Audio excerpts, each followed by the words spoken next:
each time you took the next rung of the ladder, what had you been doing to get you to the next level? And did you ask for the next level? That's such a great question. No, I think I'm probably very, in this, I know you're going to speak about sort of women's issues later, but I would say I'm very typically female in that I don't advocate for myself probably as hard as I should, and it's difficult to ask.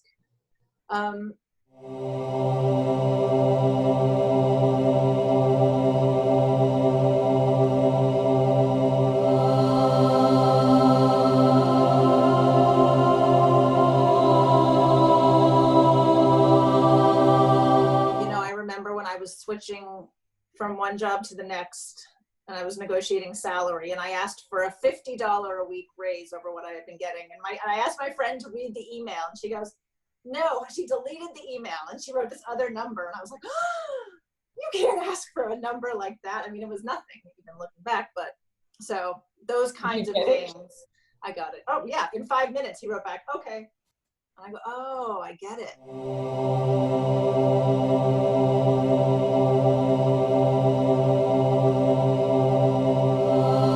Well, I love writing men.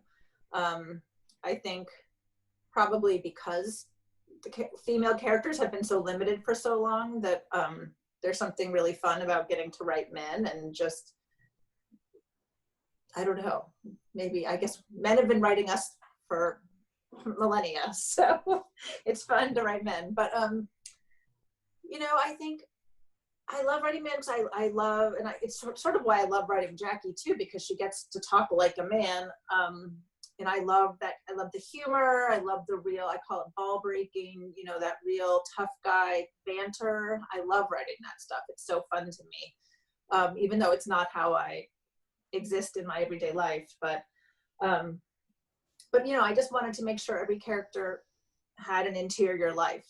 You know, I mean, even Frankie is sort of the bad guy, but you know, he has an interior life. He has a reason for what he's doing. So, you know. I want to interrupt you and question you on something you just said. You're talking about people who maybe banter in a particular way.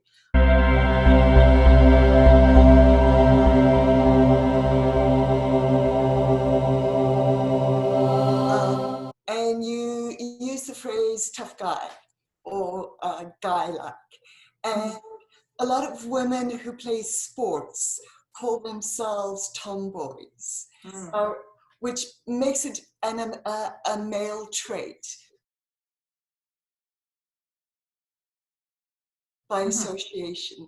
Whereas these are traits that women often embody, but are discouraged from exhibiting because they're not feminine. Yes.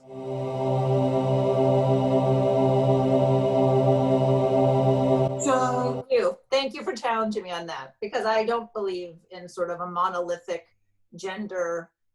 Women are this way, men are that way. When I get lazy, I use a shortcut.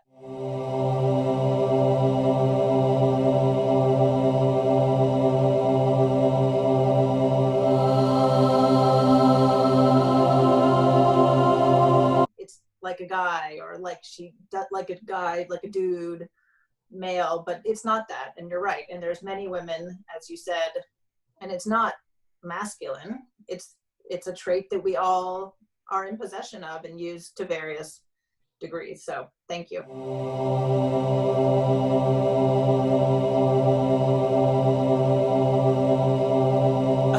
This ever to come across as male bashing, because men have opened doors and included women. But if you look at some of the statistics, it is unchallengeable that it is usually men who are the executive producers until more recently. Knowing that that was a truth when you began, why did you pursue this? Well,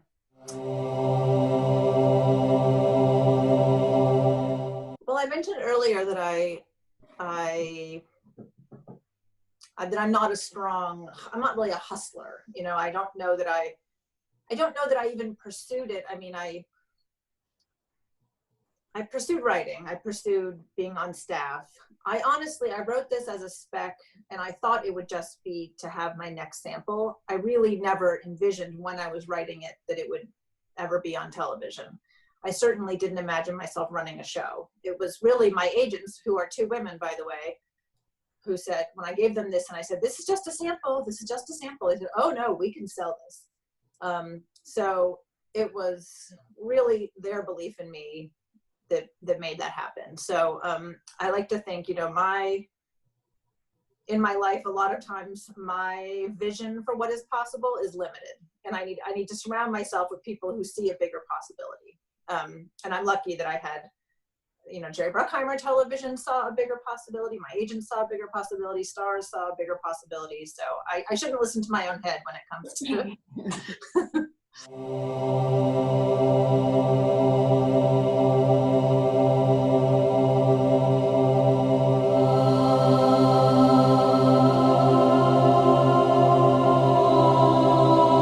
So this is then going to be a funny question to follow up with. Okay. Since you don't see yourself as being the driver, why are you successful? I do see myself as the driver now in retrospect. This was 4 years ago that I wrote it. So it's been a process. I think I've grown into the role in the time that I've needed. I think when they gave me the writer's room and said, can you run this room? And I of course I said yes. And then, but I didn't know if I was up to it because I'd only ever staffed on 3 shows before that.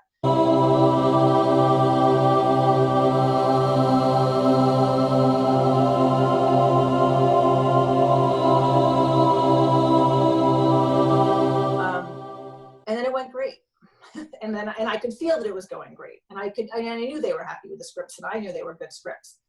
And so you learn what you're capable of on the job. So, but, you know, and I think the thing I learned as well is it's not arrogant to understand that it is your vision.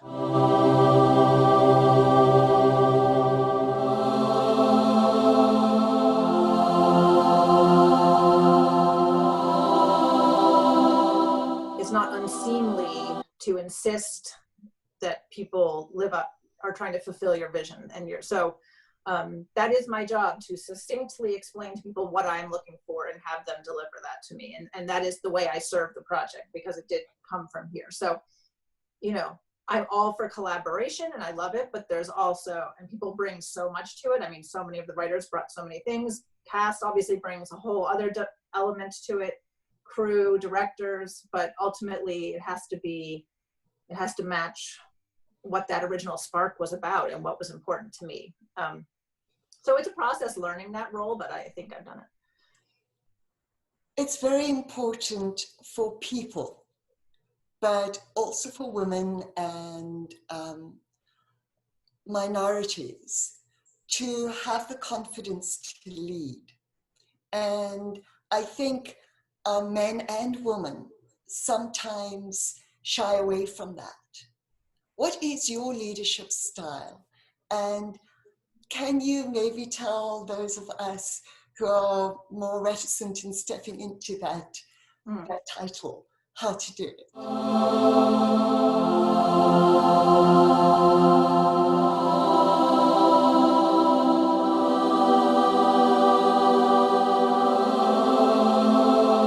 know, I believe that people perform their best when they feel safe. And I don't necessarily mean physically safe, although obviously that's part of it, but you know, I've been on staff where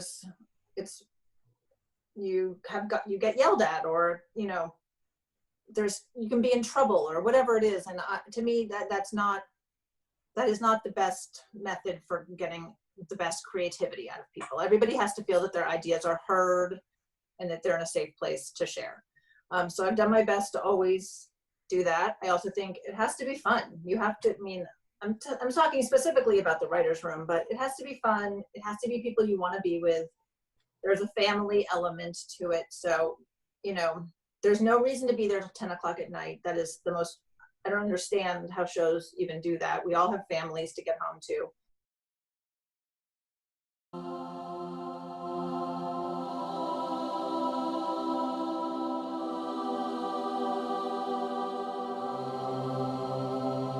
So, you know, you take care of people and they want to perform their best for you. When you disagree, how do you disagree? Because I think there's a way of doing so where you alienate people, and there's a way of doing it so that you lead them to a consensus and moving forward. How do you solve that? I think different ways. I mean, I'm very conflict averse, so it's very difficult for me. But when it comes to story, I have found that I know very clearly what is right and what is wrong.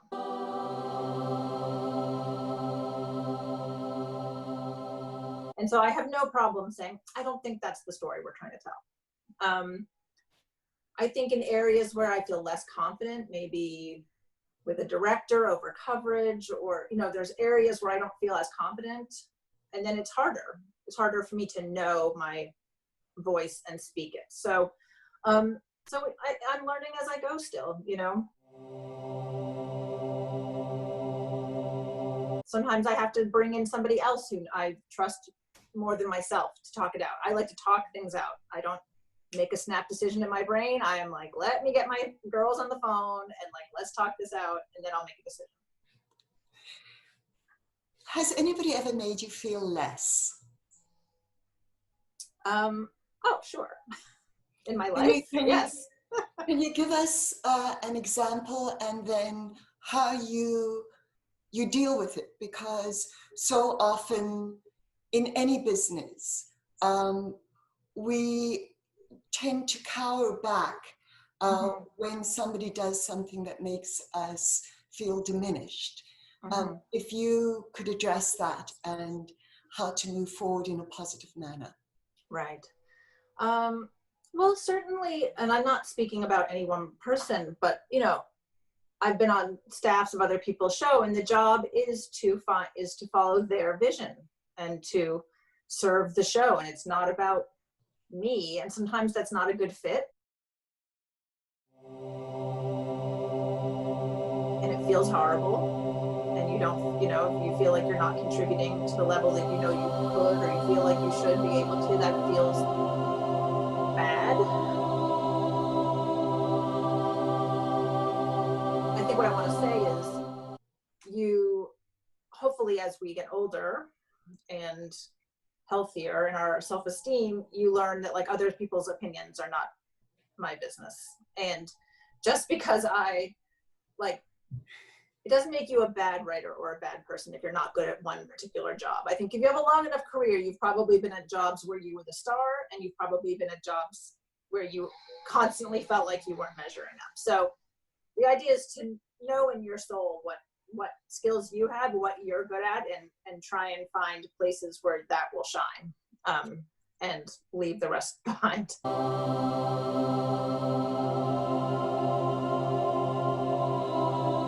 I want to ask you 3 quick questions to wrap up with.